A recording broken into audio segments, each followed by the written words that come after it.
In these very strange days of COVID-19, Africa to me feels further away from the rest of the world than it ever has before. And I, who is locked into my house, much as the rest of the world, can, as a mode of entertainment, offer you one of my short stories. This story was published in Danish, but has never been published in English. So I'm afraid you're going to have to live with me reading it from a manuscript. I hope you enjoy it.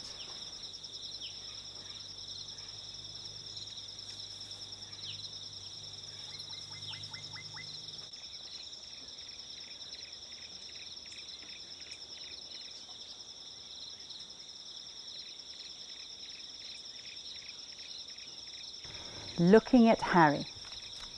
It had always bothered Clarence that he didn't have it in him to grow an impressive and slightly frightening beard.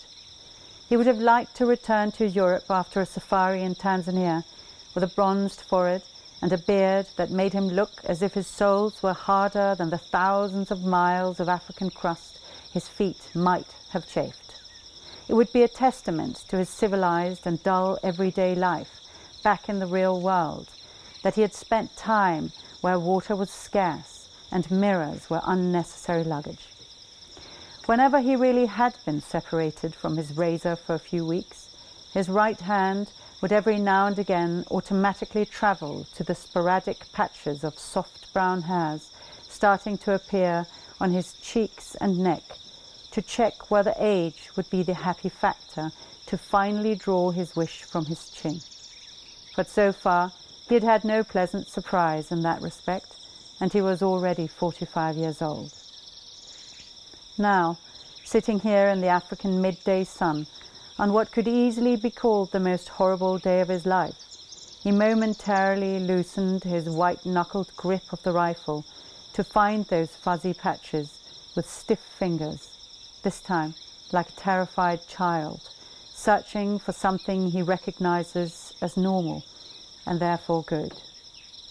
He tried to not look down onto the ground from the rock he was sitting atop, for he knew that what was to be seen there would make him want to throw up with fear again, or cut him off from alerting sounds with that thump-thump inside his ears, blood rising to his neck in terror of his own obvious mortality.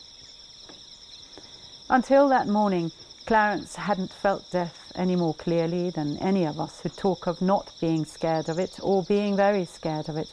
That's just talk. Looking at what used to be a man's beady brown eyes, slowly drying out in the heat, however. A strong calf ripped off at the knee to reveal flesh as dead and soulless as the best animal matter we have ever consumed, made his own skin seem so thin.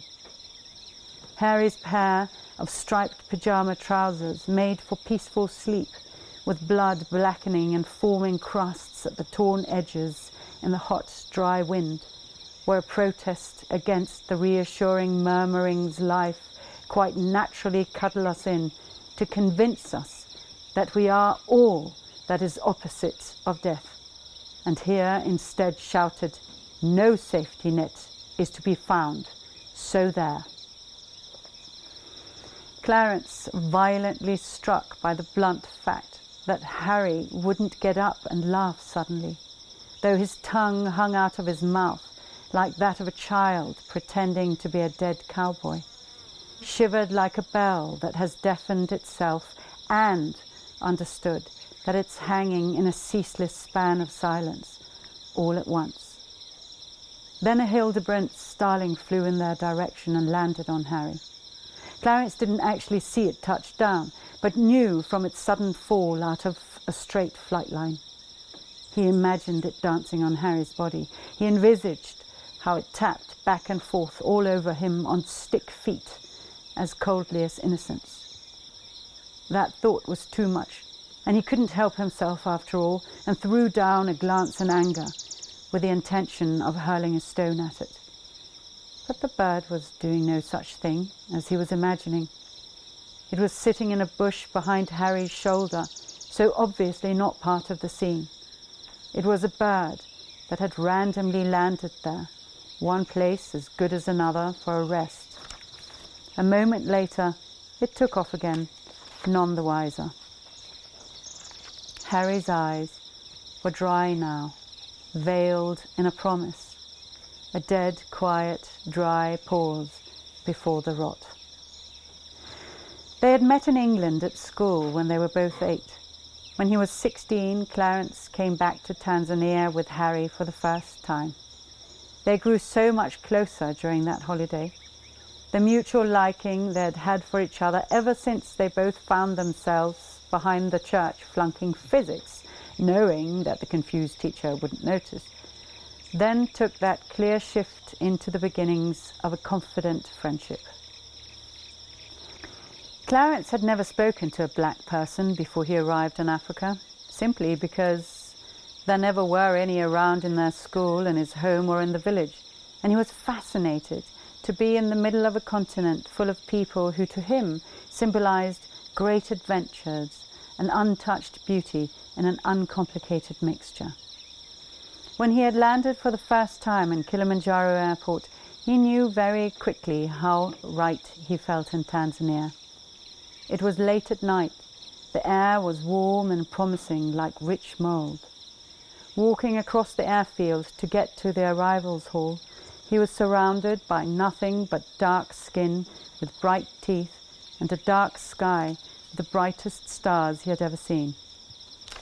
It was perfect for a young man who had a tendency of contrast and extremes and had spent most of his time suppressing them. Coming back to Africa as often as he could over the next 20 years to see and travel through the bush with Harry had slowly built in him that sense of belonging which a loner will get in a place where the vastness of land is so generous and the culture is so alien to his that the oddness he has so keenly felt he possesses has a chance of fading in comparison.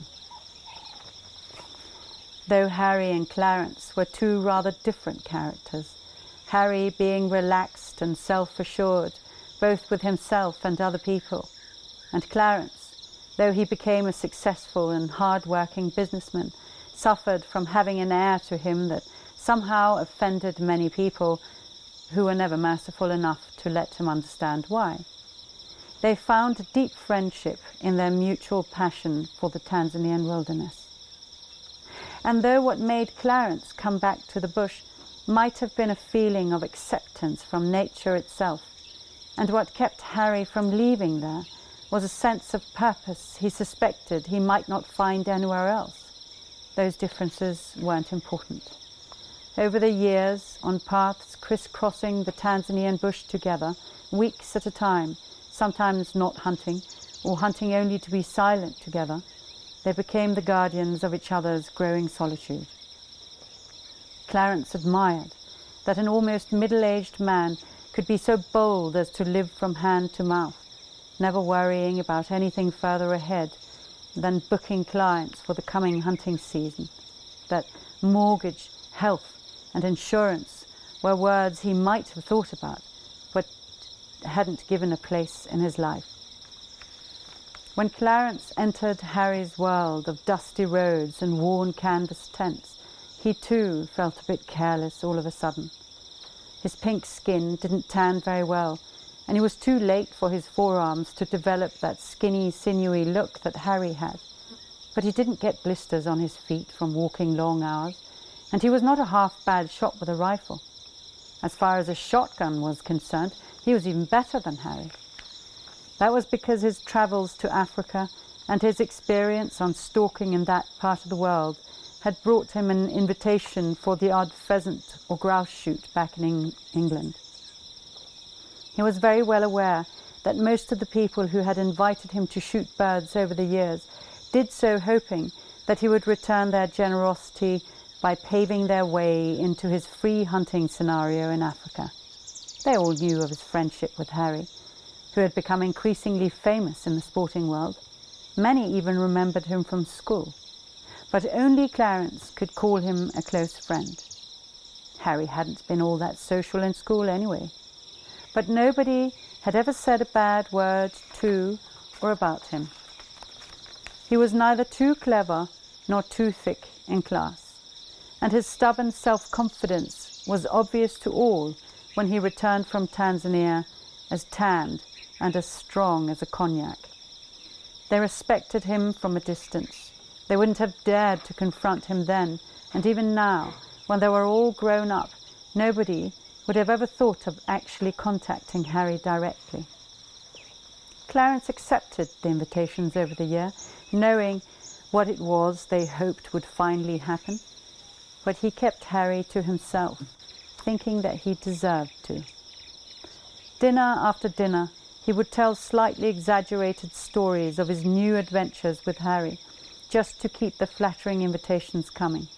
But he would never suggest that anybody join him and his only true friend in Africa. So much the better, he thought. Their intentions were vain and false. It had been early morning, that hour just before light, when darkness is numb and mute, that he had heard Masudi's call for him outside his tent. "Bwana Clarence, there's a problem," he had said in an insecure voice, as if he himself couldn't believe there actually was. "Harry is gone. I went to wake him up, but I couldn't find him." He put on a pair of shorts and a t-shirt inside out and went the 50 yards with Masudi to the other side of the mess where Harry's tent was. It was still dark. His tent was empty. "I always told him to close the door to his tent," Masudi continued, louder now, in a voice pitched between irritation and fear. "I have told him so often. Since he was a kijana, so often. He always just laughed at me." Masudi stopped talking and bent down to pick something up. "God." He lifted a sheet from the floor. It was torn and had dark, wet patches on it. He went outside and Clarence followed, confused at first, mind muddled and looking for a solid truth, like when coming out of a dream. "There." Masudi kneeled down in the cleared sand around the tent, tilting the kerosene lamp to cast light onto a big paw track. "Oh, no, it's that lion." Clarence knew exactly which lion Masudi was referring to. They'd seen it hanging around under a yellow fever tree just outside camp several times on their way back in the evening. A few times some of the staff had had a fright when going to the mess with tea or their tents with hot water for their basins. They had bumped into it. Each time it had just looked at them for a good moment and then walked off. Clarence had forgotten in the waning darkness and adrenaline rush that he had skin unfit for the African sun. He had sprinted back to get his rifle, or the rifle that he had always borrowed from Harry, but he didn't take his hat. In the grey-blue light of morning, he sat on his bed for a moment, the soft bed sagging under his weight. He stared at his clenched hands and was only able to find his past and future because of the swollen link of present that shone so clearly. Saying that someone is as close as a brother can mean anything, depending on how many brothers you have and how you like them. Clarence didn't have any siblings, so he wouldn't quite have known what it meant if Harry had said those words to him, but sometimes in the jeep, driving back to camp with a buffalo in the back, and drinking whatever they found in the hip flask of the first aid kit, they sang and spoke to each other in a way that made Clarence feel strong, big in his own skin. Nothing else had ever made him feel like that. He got up from the bed, filled his belt and pockets with ammunition, took the rifle and ran back to Harry's tent. The muscles in his legs didn't respond in their normal way when he moved. His cheeks felt cold. He had felt he ran like a woman. As the sun continued to rise, he felt it climb the right side of his body and cling like dead weight to his neck and face. Clarence was well aware that Harry would start smelling very soon in this kind of heat. At one point he heard an insect of some sort.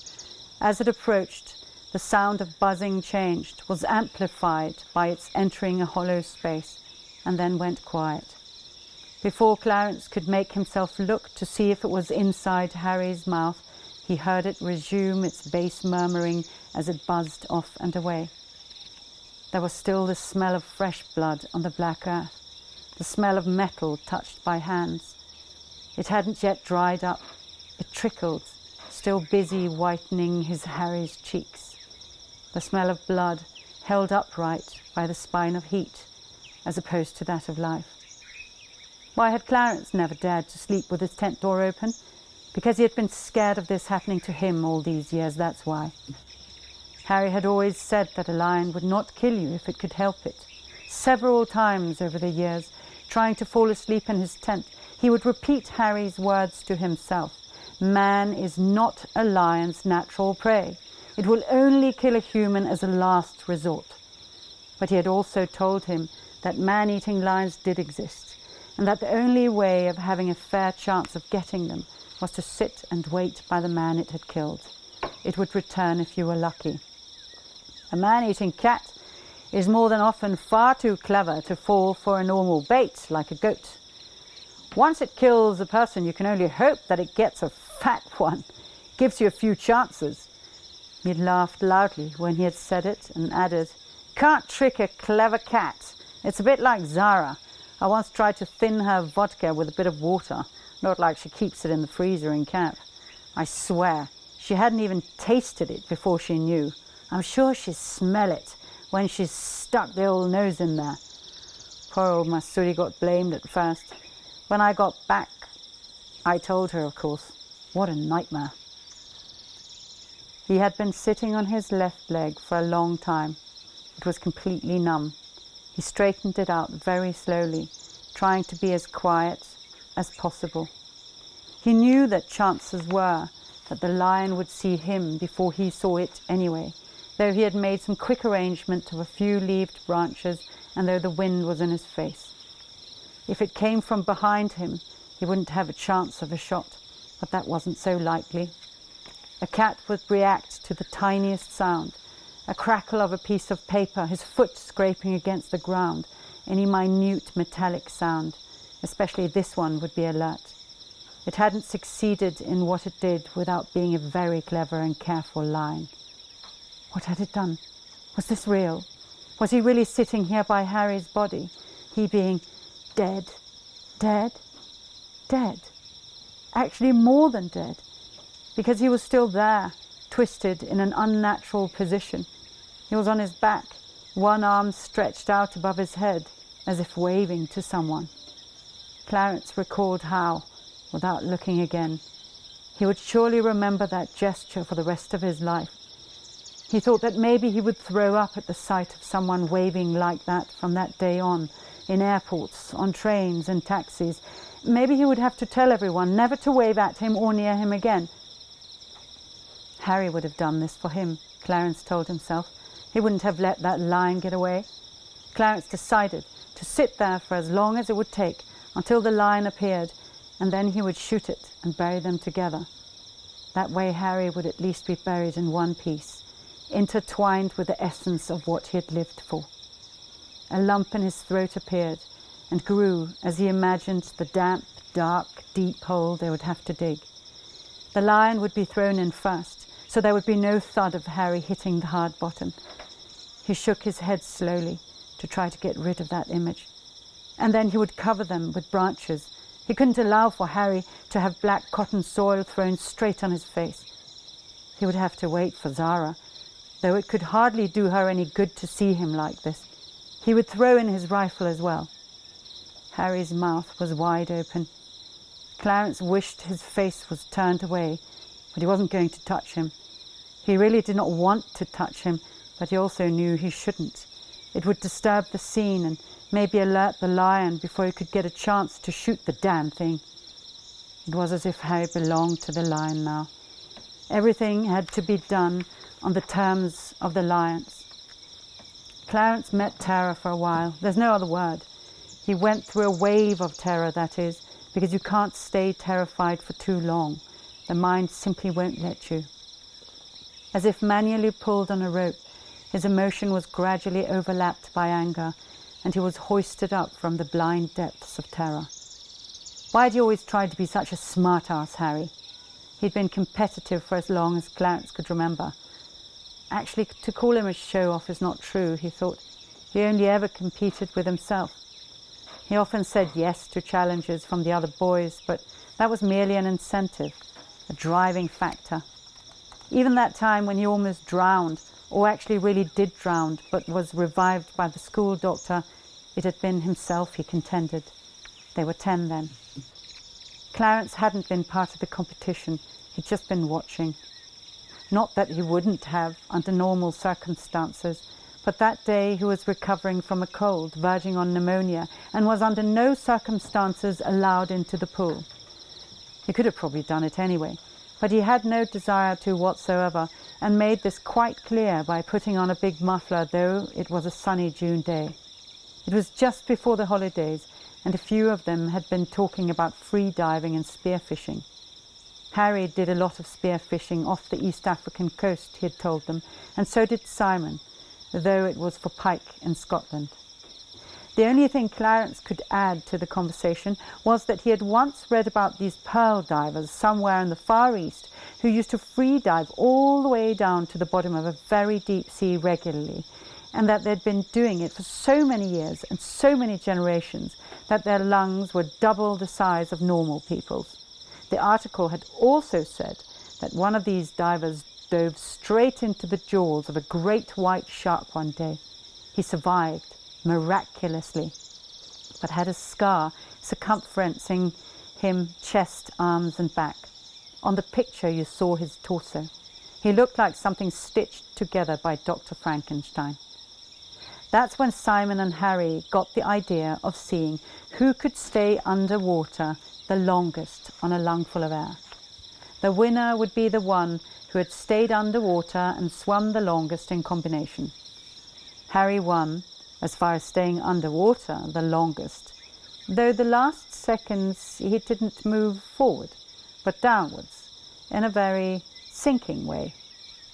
He climbed into the pool as Simon came out, and took a few fast deep breaths, trying to oxygenize his blood, as he called it, before getting under and pushing off. He did 3 lengths and stayed under for 38 seconds. Then halfway over on his 4th stretch, his arms and legs stopped moving and he started sinking, his blonde shoulder-length hair following him down like a sunny octopus. At first they didn't react, because he had said that you could conserve energy by not moving when you had very little air left. But the unease grew as the seconds did, and finally one of the older boys dove in to get him at the bottom of the pool. When he was brought up, it was evident to everybody that he was as dead as one of those frogs they would sometimes dive down and fetch. Luckily, Dr. Hendry heard the shouts and commotion before long and managed to bring him back to life with mouth-to-mouth resuscitation. Harry was very upset with Clarence for not having kept the exact time until he was brought to the surface. For as he reasonably said, technically, I might be a world champion now. The rule was how long you could stay underwater on a lungful of air. And I stayed there for a long time. I should probably be in the Guinness Book of World Records. Yeah, but you died, Simon retorted.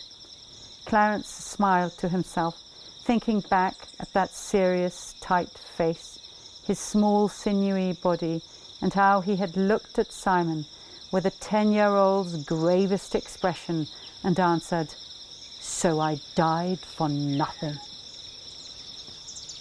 And now, had he died for anything this time? His torn body gradually drying away in the sunlight, decomposing in the heat, waiting to be eaten up any moment by all that could get there in time.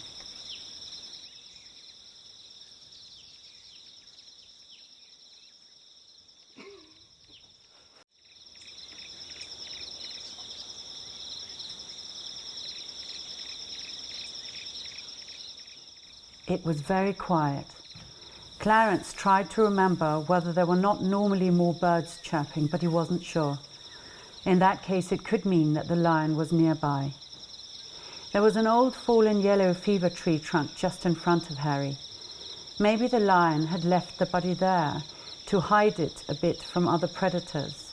Or maybe it had still been dragging Harry away when Clarence came stomping through the grass, forcing it to run away before it could maneuver him past the thorny branches.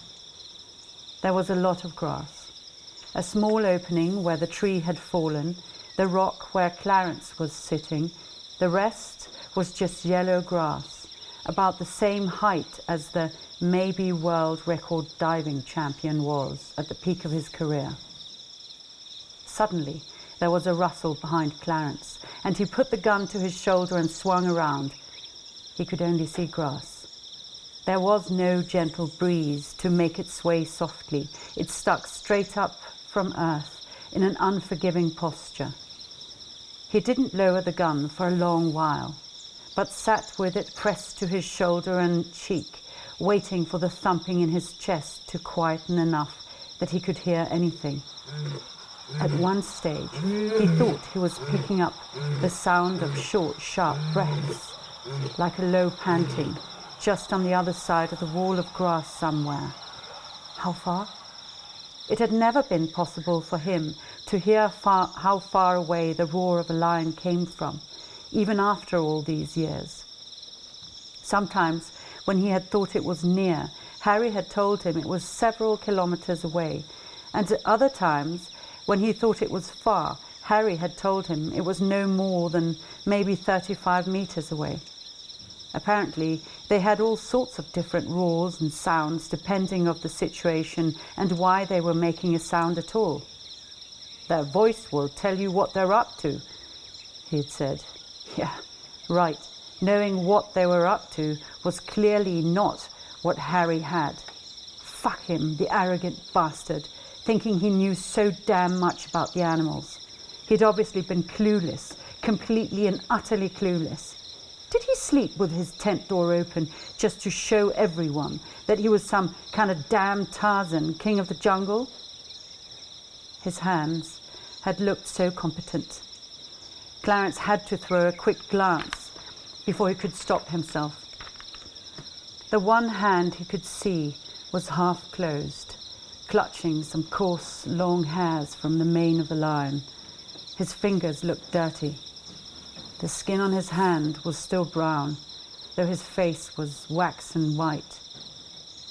What would be Harry's left side of the face? The other side was open from the shoulder across the half of his chest, the larynx, neck and jaw. When he had first come up to Harry, he'd seen it. His molars were exposed.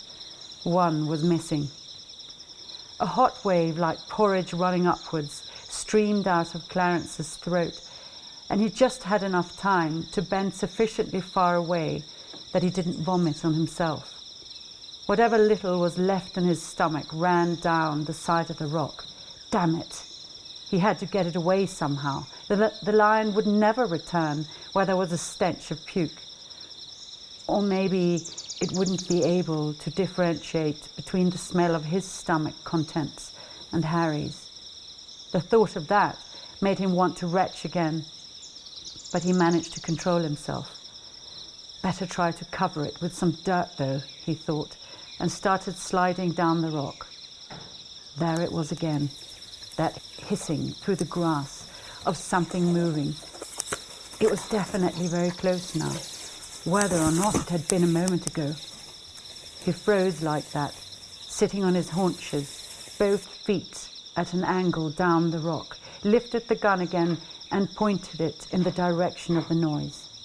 Come on then, you bastard, get it over with. Come out from there, you purposeless fucker of a cat. He felt with his finger for the two triggers on Harry's double. He would start with the back one, so he wouldn't end up pulling both of them at once. It was a heavy rifle. It was hot. Sweat dripped into his eyes. There was a slow rustle again, right there, a couple of meters from where he was sitting. Had it then been a hair trigger, that bullet would have shot off when what proved to be a big monitor lizard stuck its head out in the open and looked straight at him, tasting the air with a forked tongue. It must have smelled the rotting meat. It had the slightly cautious stare of a scavenger, but kept coming forwards, heading slowly towards what was left of Harry. It didn't take more than Clarence moving back up the rock for it to halt and turn, though. One big muscle in a bag made of green and yellow rubber. It rushed back, bow legs straightened out for height clearance, into the sea of grass. He exhaled and lowered his numb arms, his shoulder muscles vibrating from the strain of holding the rifle rigidly still for so long. For a moment, he wasn't scared at all, not even looking at Harry over there, with his right thigh almost eaten up, the calf torn from the bone and half gone, felt to him all that cataclysmic. It was the after effect of adrenaline, the joy of being alive after all. It only lasted for a short while, however. Slowly he was drawn back to reality by the arrival of sweat bees. They had found him to be an ample source of moisture or salt or whatever it was they wanted from his eyes, nose and mouth, and had probably decided to stay there for the rest of the day. Sets of flies you can deal with, he thought. They may well fill their black bellies with your blood, but they're hush about it. They try to steal from your veins quietly. Sometimes they hit a nerve. Well, their sting is often noticeable, but they're trying to be discreet. The sweat bees are different. They might be much smaller, and they might not sting, but they're all over your senses. Your vision is blurred by the ones that manage to get past your eyelashes, your hearing impaired by their constant and numerous presence, the acrid smell of the squashed ones in your nose, the taste of... He heard the sound of a small aeroplane getting nearer. It didn't take long before it flew over his head. It was obvious it was coming to land on the airstrip in this concession. He looked at his watch. It was already 2. If Masudi had gone on the radio at 8 when they opened the office in Arusha, it would have been plenty of time for everyone to be alerted. It would be Zara. Damn it. He had hoped to take care of this business with the lion before anyone else came. Now what should he do? Just keep on sitting there? If he did, Zara would come out and disturb the place, no doubt. There was no way she could just stay in camp. She was obviously going to be in a state of shock and devastation, and she would want to know everything from him as soon as possible. There was nothing to know, God damn it, he mumbled to himself. He just wanted to sit there and finish his job, the only thing he could do for Harry now. Clarence had only met Zara a few times over the years.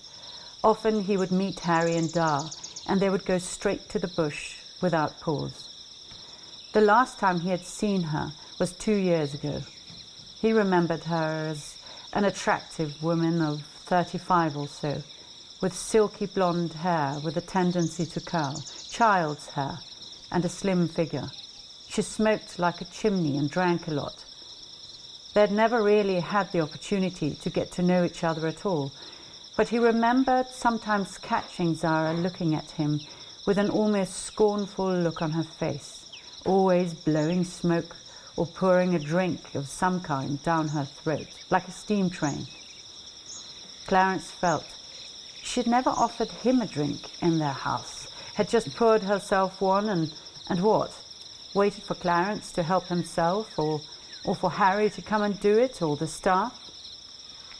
Harry hardly ever spoke of her. He actually never really had, Clarence thought. He wasn't rude about her, nor was he the type to be unfaithful. He just seemed to be more interested in the bush than in the human shape whatsoever. Thinking like that made Clarence wonder if Harry would have ever come to see him in Europe had he not come to Tanzania every year. Harry had never asked for anything. He had never even rung Clarence in Europe. Maybe because he knew Clarence would be back. If this was indeed Zara, it would be the first time he had seen her in one of Harry's areas. He didn't want to go back to camp, however. He needed to stay here to finish this job. Harry was his best friend.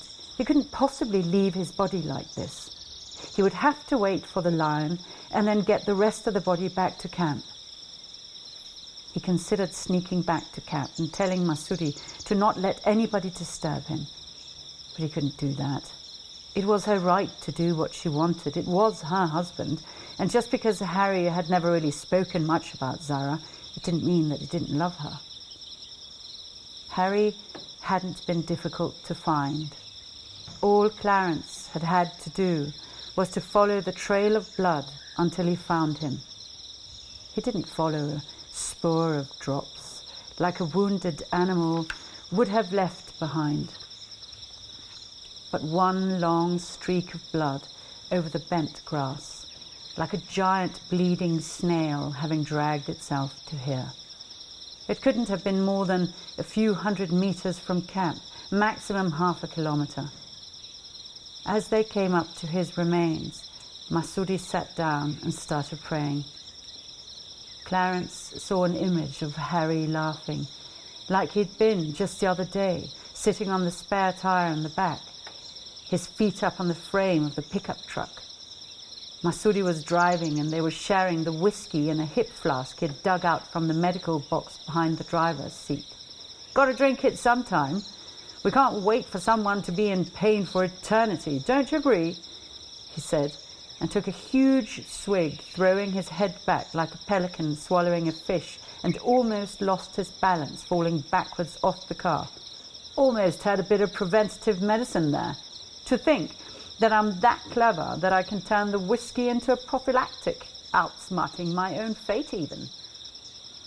He grabbed the metal frame and laughed with an expression on his face of surprise and alertness. It didn't take more than half an hour before Clarence could hear Masudi whistling.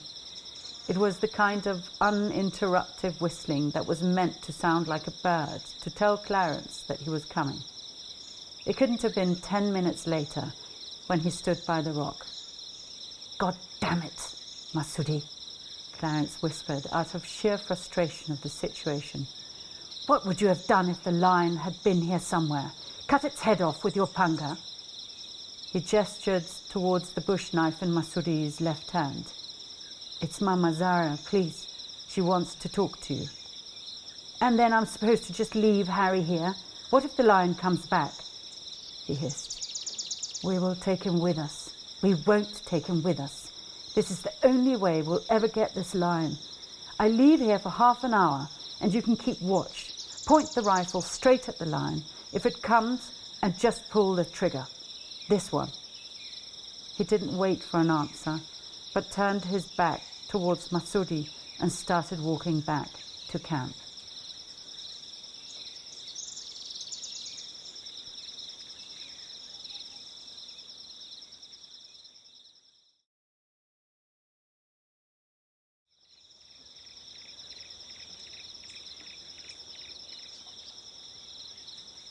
"Harry, where is he?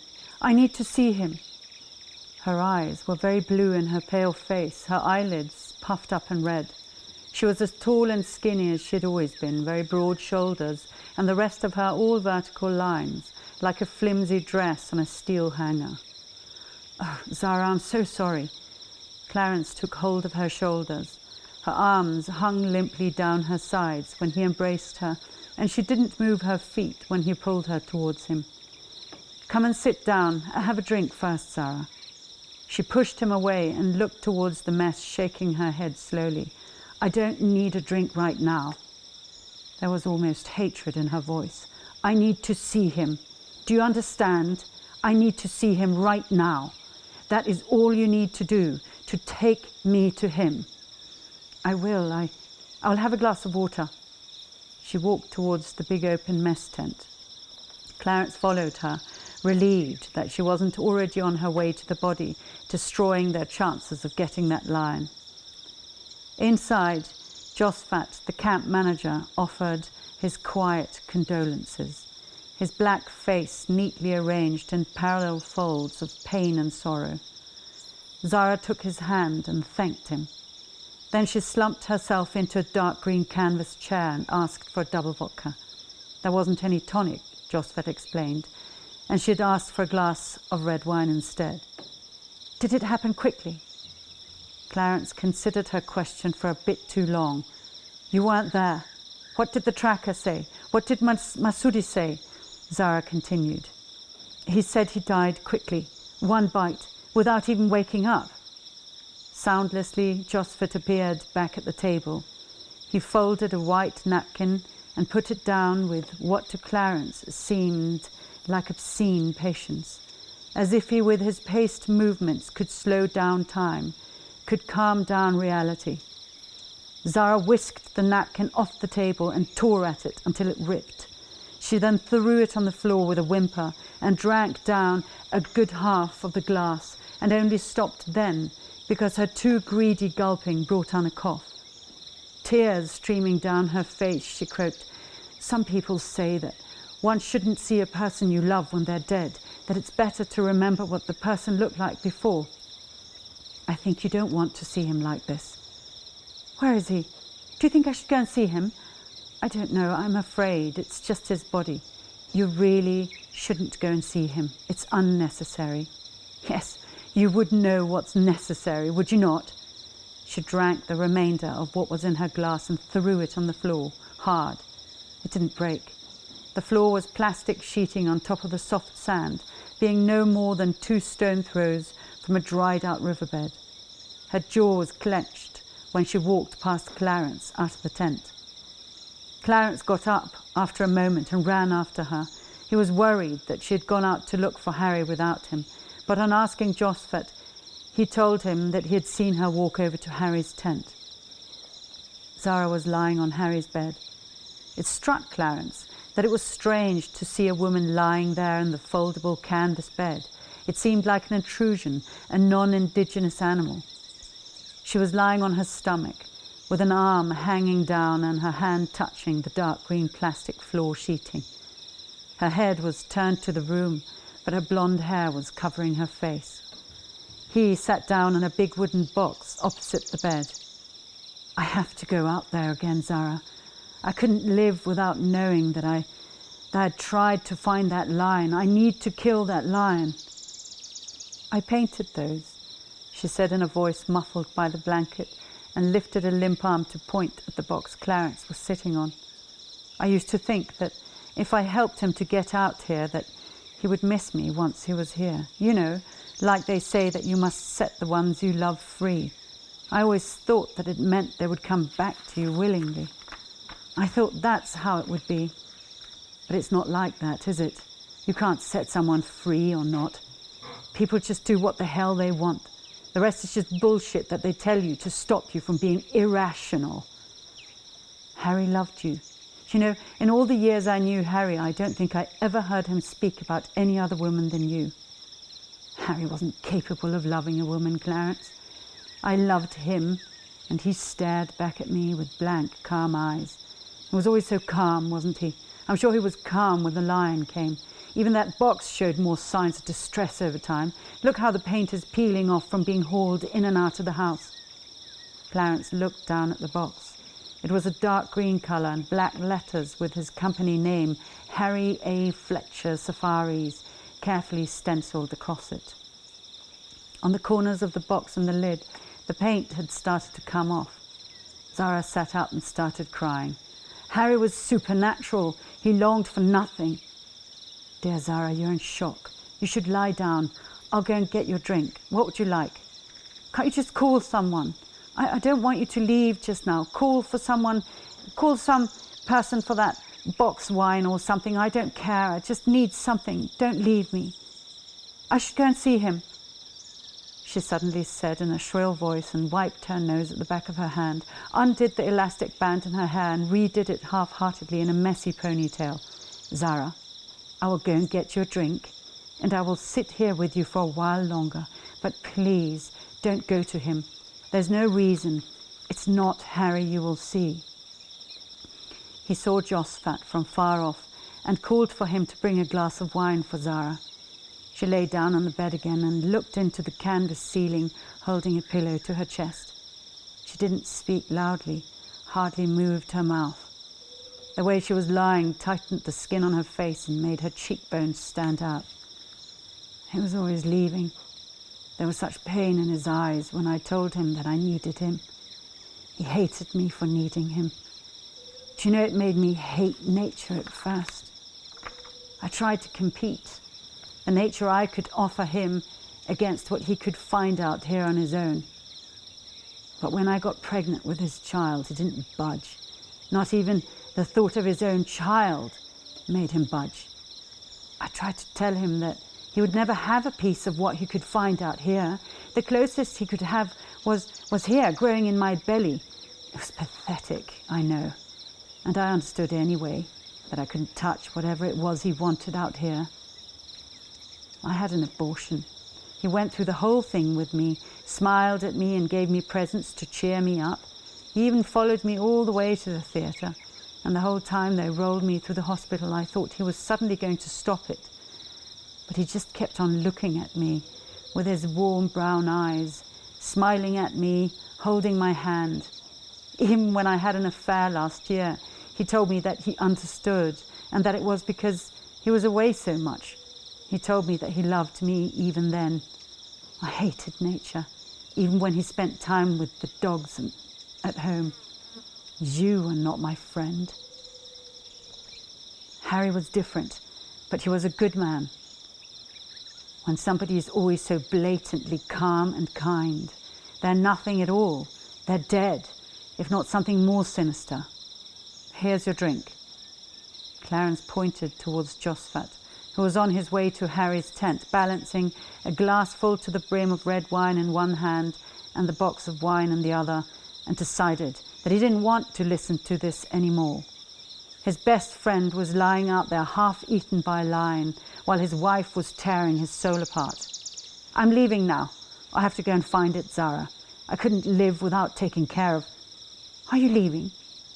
She sat up with a confused expression on her face, her fine hair sticking to her wet forehead and cheeks, like a child who'd just woken up from a bad dream.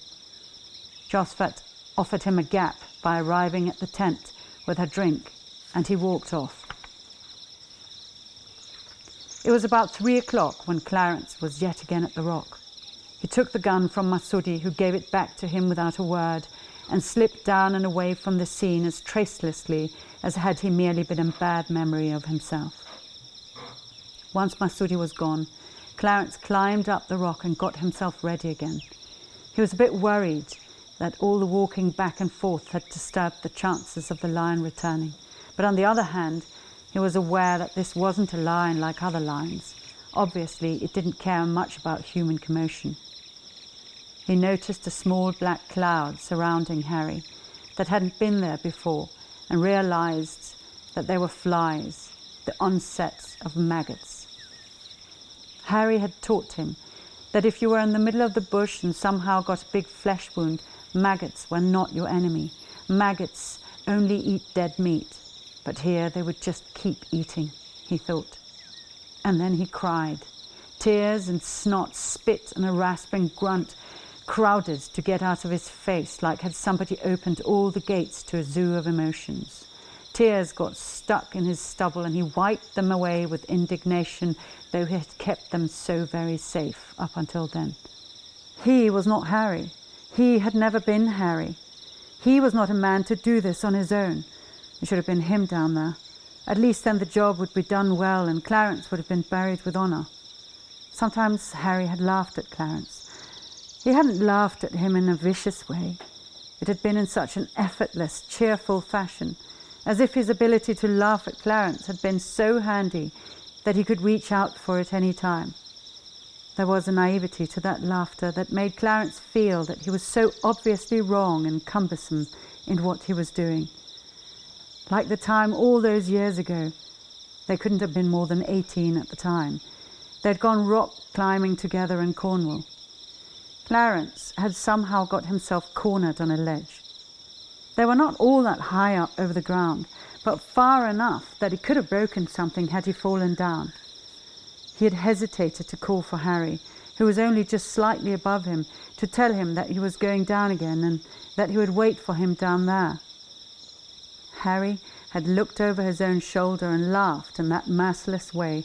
Then he had beheld Clarence with his brown eyes and said, in a kind but firm way, "Don't be silly, Cla. You'll find a way.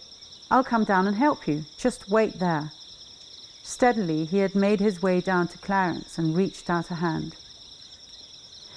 That Harry had teased all the way down to their camp afterwards and called him the one dodo evolution had left on the shelf was the good and normal part of two boys being friends, and luckily Clarence wasn't cursed with self-importance. What was worse to Clarence was when he, with a slightly pricked pride, had told Harry to close his pie hole, having been teased about it for an hour. That Harry had done so, his face immediately serious, as if there was nothing in the world to tease Clarence about, and turning instead, with excitement in his voice, to planning their next climb. Harry never mentioned it again. He had never seen Harry angry about the weather, about anything to do with hunting, or with Clarence for leaving 10 days earlier than planned, or for him staying longer. There were occasions when Clarence wanted to do something else than Harry, move to another area, take another route, or do something altogether different. Those moments were the only time that Clarence ever saw anything that resembled irritation. A hint of a wrinkle would appear between his thick black eyebrows, and he would say, "You can take the car. It's okay. I don't need it." "But why don't you come with me?" Clarence would ask. "It would be fun." "Because I want to go this way." He would smile and point in whatever direction he had decided to go. "But go the other way and we'll meet you back in the main camp in a couple of days or so. It's free world." On one occasion, he had continued explaining to Harry why he wanted them to go to another area together. Harry, who had obviously had enough of his friend's idea, just smiled and with a big sigh, as if he was talking to himself, got up from the shady spot and said, "Well, I'm off," and started walking away into the long grass. Clarence couldn't see a choice but to follow. Half an hour later, Harry was showing him a beetle of some sort with great enthusiasm, telling him all about their life cycle, and Clarence wondered if he would have been saying exactly those words out loud, whether he'd been there or not. There was a gust of wind, and the smell of the open body blew into his face with playful vigour. It was the green stink of rotting meat and blood blackening in the sun. Life had now so blatantly turned its back to Harry's face and walked away, letting yellow and green take over from white and pink. Then he heard a voice call his name repeatedly, and he cursed when he realized that it was Zara. She eventually fell through the wall of grass and stumbled up to the rock, followed by a distressed Masudi who appeared to have tugged at her shirt from behind until the 2 top buttons had popped off. She gave a gasp when she saw the body of Harry and fell to her knees. "Madam, please, don't, madam." Clarence got down from the rock. "Okay, just stay here by the rock now, Masudi, okay? God damn it. This is the last thing she needs to see. And the lion..." "Fuck the lion." Zara slurred. She was drunk. She got up and started walking over to the body. "I need to see his heart. Do you understand? I need to see his heart." She fell down on her knees again, and she saw the other side of his face was open. Masudi ran up to her and started pulling her away from the body, which put her into hysterics. She hit Masudi with all of her strength a few times and shouted, "Make him let me go, Clarence. It's not his right." Clarence told Masudi to let her go, and he did. With all that shouting, Clarence had no doubts the lion wouldn't come now. He gave the gun for Masudi to hold and walked over to Zara, who was sitting on the ground next to Harry, with her hands pressed to the sides of her head, emitting a long, thin sound that managed to somehow slide into Clarence's spine. Zara, this is not going to make things better. Nothing was going to make things better even then, she croaked, and looked at Harry with a face contorted in pain, tears and snot raining down. The edges of her mouth were black from the wine she'd been drinking. My entire life with him, I wanted to see his heart. Do you understand? When she spoke, she used her lips so feebly that it looked as if they'd been anaesthetized. Then she tugged at his pyjama shirt with a wild expression on her face. Zara, this is madness. You're drunk and in shock. Let me take you back to camp. Show me his heart first. Her hand was shaking and pointing towards Harry's chest. She looked up at Clarence like a child who's in need of help tying her shoelaces. Okay, Zara, here is his heart. It's in there, Clarence said, and pulled the shirt aside in frustration. The smell was overpowering. She stared at the cavity with an expression as non-existent, yet all-encompassing as mist. Nothing has touched it. Now I can't let you sit here. It will make you go crazy. Without a word, she let herself be pulled to her feet by Clarence, and he and Masudi took each an arm over their shoulder and walked her back to camp. Clarence put her on Harry's bed and wondered how many glasses of wine it would still take to immobilize her. There was an empty box on the floor that he kicked out of his way before sitting down on the green box. Don't remember him like that. It's not Harry. He had a gentle soul. Yes, gentle, but black like the soil your car gets stuck in so easily. Black because it was like a giant empty hole that didn't want to be filled. Her head was buried in the blanket and her face turned away from him. It was difficult for Clarence to hear what she was slurring. Black cotton soil that there's so much of here. He had a black cotton soul. You don't understand. He made me so unhappy. I have done nothing but long for the last 10 years of my life, and he just told me that he understood. That's the cruel thing about it. He did understand, and then he left for his beloved bush. She suddenly sat up and reached her hand out to him. Her open shirt hung down over her left shoulder. Her face was red with wine and emotion. She pointed at Clarence, her lips curling away from the pain in her eyes. You think I don't know, but you looked for him too, and you could never have him either. At first he wanted to hit her, but he was too confused to follow an emotion all the way to its conclusion.